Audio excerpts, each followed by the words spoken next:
All of you, स्वागत है आप सभी का इंग्लिश डेवलपमेंट कोर्स क्लास में। और आज डे 6 है और आज न्यू टॉपिक लेकर मैं आप सबके सामने रेडी हूँ। तो दोस्तों, पहले अपन एक बार जो मैंने आपको बता दिया है वो आपको बता रहा हूँ। सबसे पहले अपन ने सब्जेक्ट के बारे में जाना, फिर बाद में हेल्पिंग वर्ब के बारे में जाना, फिर बाद में मेन वर्ब के बारे में जाना और कल मैंने आपको ऑब्जेक्ट के बारे में बताया। अब क्योंकि हम सब्जेक्ट, हेल्पिंग वर्ब, वर्ब और ऑब्जेक्ट को जान चुके हैं तो अब हम आगे बढ़ सकते हैं। तो आज अपना जो टॉपिक है वो मैंने लिया है टेंस। देखो फ्रेंड्स, अगर आपको इंग्लिश बोलनी सीखनी है, अगर आपको इंग्लिश के सेंटेंस बनाने हैं तो आपको सबसे महत्वपूर्ण जो जरूरी है, इंपॉर्टेंट, आपको टेंस आने जरूरी है। कहने का मतलब है अगर आपको टेंस का ज्ञान नहीं है तो आप इंग्लिश बना ही नहीं सकते, आप इमेजिन भी नहीं कर सकते इंग्लिश बनाने की। तो देखो दोस्तों, टेंस यानी समय या काल, प्रेजेंट। अगर टेंस को अपन देखें तो 3 भागों में बांटा है। फर्स्ट जो होता है उसे कहते हैं प्रेजेंट टेंस, हिंदी में जिसे हम कहते हैं वर्तमान काल। सेकंड नंबर पे है पास्ट टेंस, जिसे हम कहते हैं भूतकाल। और थर्ड नंबर पे आता है फ्यूचर टेंस यानी कि भविष्य काल। तो सबसे पहले अपन शुरुआत करेंगे प्रेजेंट टेंस यानी वर्तमान काल से। अब दोस्तों, हर टेंस के 4 भाग होते हैं। अब अपन 1 बाय 1 हर एक टेंस के उस भाग को सीखेंगे। तो सबसे पहले सबसे ज्यादा बोले जाने वाले वाक्य जो होते हैं उस टेंस को अपन लेते हैं, वो है प्रेजेंट कंटिन्यूअस टेंस। देखो दोस्तों, अगर अपन इस प्रेजेंट कंटिन्यूअस टेंस के अलग अलग भाग करें तो पता चलता है प्रेजेंट यानी होता है वर्तमान, कंटिन्यूअस का मतलब जारी रहना, और टेंस यानी काल। यानी कि ये टेंस वो चीज बताएगा या वो क्रियाओं के लिए लिखा जाएगा जिसमें हम वर्तमान में क्या कर रहे हैं, कोई कार्य जारी रख रहे हैं। यानी वर्तमान में अगर कोई कार्य जारी है और ये हमें शो करना है तो हमें क्या करना पड़ेगा, प्रेजेंट कंटिन्यूअस टेंस वहां पे लगाना होगा।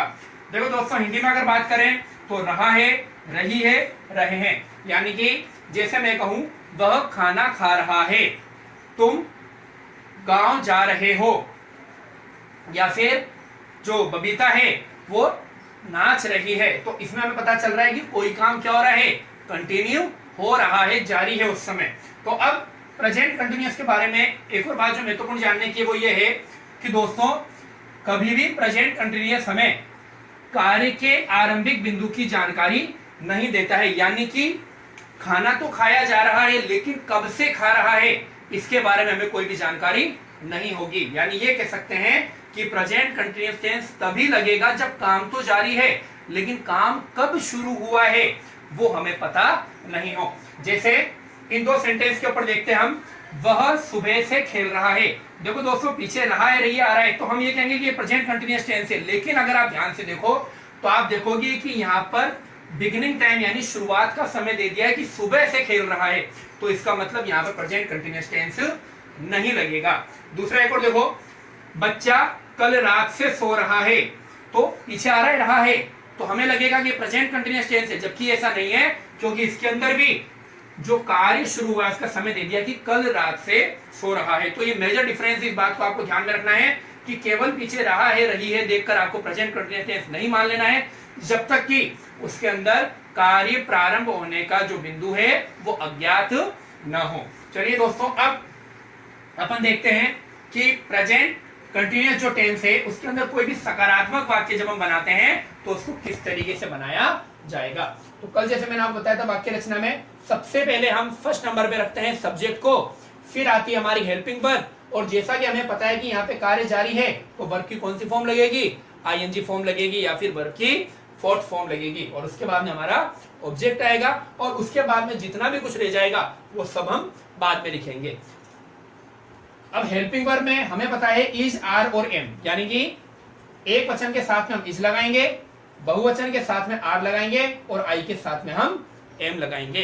तो आगे बात समझो दोस्तों, इस स्ट्रक्चर को या सेंटेंस को आपको याद रखना है, या फिर मैं ये कहूं कि आप बार बार इसे दोहराते रहेंगे तो आपको इसको याद करने की जरूरत नहीं है। आप जैसे सेंटेंस बोलेंगे आपको ऑटोमेटिकली पता चल जाएगा कि प्रेजेंट कंटिन्यूअस टेंस के अंदर हमें कब इज लगाना है, कब आर लगाना है और कब एम लगाना है। अब देखते हैं दोस्तों, कुछ एग्जाम्पल के द्वारा इसको और अच्छे से आप समझ पाएंगे। जैसे मैं स्कूल जा रहा हूं, देखो पीछे क्या आ रहा है दोस्तों, रहा हूं, इसका मतलब ये पता चल रहा है कि प्रेजेंट कंटिन्यूअस टेंस है। अच्छा, इसके अंदर कहीं पर भी कब काम शुरू हुआ इसकी हमारे पास में कोई जानकारी है नहीं है। तो ये बात ध्यान में रखने की है कि हमें अगर कार्य प्रारंभ होने का और बिंदु दे दे तो वहां पे कभी भी प्रेजेंट कंटिन्यूअस टेंस नहीं लगेगा। तो मैं के लिए हम क्या लिखेंगे, आई, सब्जेक्ट है हमारा मैं, तो क्या लिखेंगे हम आई, और पीछे अगर हूं आ रहा है तो हम क्या लिखते हैं एम। ये मैं आपको पहले ही बता चुका हूं। हमें पता चल रहा है कि कार्य क्या हो रहा है, जारी है। जारी होने का मतलब है आईएनजी लगाना पड़ेगा, तो गो के पीछे आईएनजी लगाएंगे तो बन जाएगा गोइंग। कहां जा रहे हो, टू स्कूल, तो सेंटेंस बनेगा I am going to school. इसी तरह के दूसरा सेंटेंस देखो, दीप्ति खाना खा रही है, तो सब्जेक्ट है यहाँ पे हमारा दीप्ति। दीप्ति की जगह हम क्या कर देंगे, दीप्ति का नाम लिख देंगे। अब देखो दीप्ति एक वचन है या बहुवचन है, तो हमें पता चला ये तो क्या है, एक वचन है, तो क्या आएगा है के लिए इज आएगा। क्या आएगा, इज आएगा। फिर वापस से खाने की क्रिया चल रही है, तो ईट के आगे क्या लगा देंगे, आईएनजी, तो बन जाएगा ईटिंग। क्या खा रही है, ऑब्जेक्ट क्या है हमारा, फूड, तो क्या बनेगा sentence, Deepti is eating food. अगला देखो, विद्यार्थी कक्षा में पढ़ रहे हैं, पीछे रहा है रही आ रहा है, इसका मतलब प्रेजेंट कंटिन्यूअस टेंस है।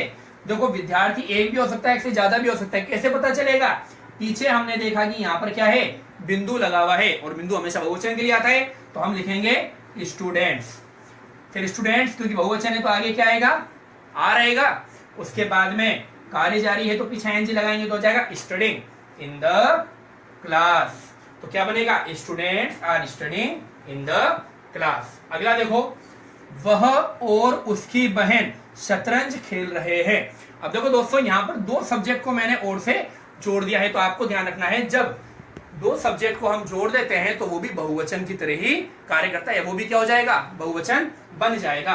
तो वह के लिए मैंने क्या लिखा, ही, आप चाहो तो शी भी लिख सकते हो, और के लिए क्या आएगा, एंड, उसकी के लिए हिज भी लगा सकते हैं, हर भी लगा सकते हैं, लेकिन ध्यान रखने की बात है अगर यहाँ पर ही है तो यहाँ पर हिज ही आएगा, लेकिन अगर मान लो आप शी लिखते हो तो ध्यान रखेंगे दोस्तों वहां पे हर लगाया जाएगा। तो याद रहेगा, ही के साथ में क्या लगाया जाता है, हिज, जबकि शी के साथ में हर को लगाते हैं, तो क्या बनेगा, ही एंड हिज सिस्टर। अब देखो क्योंकि ये बहुवचन है तो इजारे में से क्या आएगा, आर आएगा। क्या आएगा, आर, और पीछे भी आप देख सकते हो यहाँ पर बिंदु भी लग जाता है, तो आप वैसे भी ध्यान रख सकते हैं। फिर देखो प्लेइंग, आईएनजी लगा दिया, और ये देखो हमारा ऑब्जेक्ट ये रहा, क्या खेल रहे हैं, चेस, तो he and his sister are playing chess. अब देखो दोस्तों, आजकल कोरोना महामारी तेजी से पूरे विश्व में फैल रही है, तो यहाँ पर भी रहा है रही आ रहा है, इसका क्या पता चल रहा है हमें कि ये क्या है, प्रेजेंट कंटिन्यूअस का वाक्य है। तो देखो आजकल, आजकल को इंग्लिश में अगर कहेंगे तो बोलते हैं नावडेज। क्या बोलते हैं, नावडेज। उसके बाद में कोरोना महामारी, तो हमने लिखा कोरोना पेंडेमिक, कोरोना पेंडेमिक हो गया कोरोना महामारी। अब देखो दोस्तों, मैंने यहाँ पे हेल्पिंग वर्ब के लिए जगह खाली छोड़ी है, और मैं आपसे पूछता हूं कि क्या यहाँ पर इज आएगा, आर आएगा या फिर एम आएगा। तो देखो हमेशा याद रखो कि चाहे कोई महामारी हो, चाहे कोई पदार्थ हो, चाहे कोई भी आपके भाववाचक संज्ञा कह सकते हो, जैसे ईमानदारी हो गया, लालच हो गया, तो ये हमेशा एक वचन ही होते हैं, इन्हें कभी बहुवचन नहीं मानते। तो क्या हो जाएगा, द कोरोना पेंडेमिक इज, फैलने को कहते हैं स्प्रेड, क्या लगाएंगे पीछे, आईएनजी, बन जाएगा स्प्रेडिंग, तेजी से के लिए क्या आएगा, rapidly all over the world. तो क्या सेंटेंस बनेगा हमारा, nowadays the corona pandemic is spreading rapidly all over the world. तो बात आई समझो दोस्तों आपको कि जब भी हम प्रेजेंट कंटिन्यूअस टेंस को यूज करेंगे तो सबसे पहले हमारा सब्जेक्ट आएगा, सब्जेक्ट के तुरंत बाद में इज, आर, एम लगाएंगे, वो नियम मैं आपको बता चुका हूं। उसके बाद में याद रखेंगे हमेशा वर्ब की चौथी फॉर्म यानी कि वर्ब की आईएनजी फॉर्म का यूज किया जाएगा। फिर हम ऑब्जेक्ट लगाएंगे और उसके बाद में हम जो आगे का सेंटेंस हमारा बच जाता है वो लगाएंगे। अब देखो दोस्तों, मैंने यहाँ पे कुछ 5 महत्वपूर्ण शब्द दिए हैं, वो इसलिए दिए हैं क्योंकि प्रेजेंट कंटिन्यूअस टेंस में इन शब्दों का ज्यादातर यूज किया जाता है। जैसे आजकल, जैसे कि हमने सेंटेंस बोला था, आजकल कोरोना महामारी पूरे विश्व में फैल रही है, या फिर आजकल में अंग्रेजी